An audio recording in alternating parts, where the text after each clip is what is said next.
Well, hello everyone. This is Wilson Cole, and I'm president of Adams, Evans, and Ross and Backdoor Hiring Solutions. And I want to talk to you guys about something that we see a little bit, and we're seeing a little bit of it more. And I don't know if recruiters or if it's just that they're sharing collection hacks or whatever the case may be. But the scenario is this: we get in a collection. We go out and get involved. Their attorney reaches in. We're arguing with the attorney. The attorney says, well, I sent a letter that clearly stated, here's the reason why it's not owed. And by the way, your client, did this, and this. And the first thing that we would do is go back and say, oh my goodness, how did we overlook that letter? And so we go back and we search and we search and we search.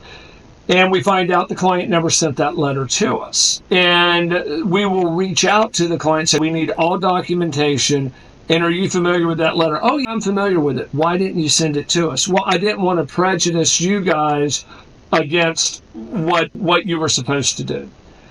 What the client doesn't realize is sometimes they may have just shot their collection in the head and have done damage to it, because if there is a defense where something is owed and we go stick our flag in the sand, not knowing that there are these other mitigating circumstances, it becomes very difficult for us to make another argument. It's very similar to where I always get excited whenever an attorney says, well, you're not owed a fee, our client doesn't owe a fee, your client never presented the candidate, and there's not even a signed contract.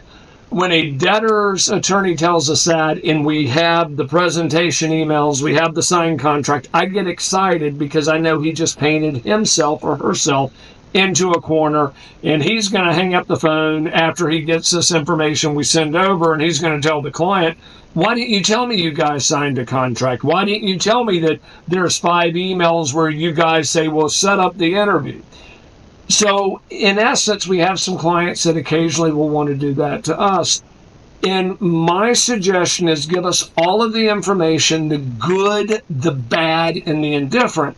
Because if we know that they say, well, there's an email where we say, we know we don't have a signed agreement, and this candidate's already been presented before, but we're presenting them because they were ready to move. If we know that going into it, we can structure it, or depending on the state, have our forwarding attorneys or have our internal attorneys find some case law for that specific instance in that state. So we need all of that information. Hiding information from us typically doesn't work out well for either one of us, because we need to know what that argument is. Borrowing from the Jerry Maguire phrase of showing my age, but the movie way back when with Tom Cruise is help me help you.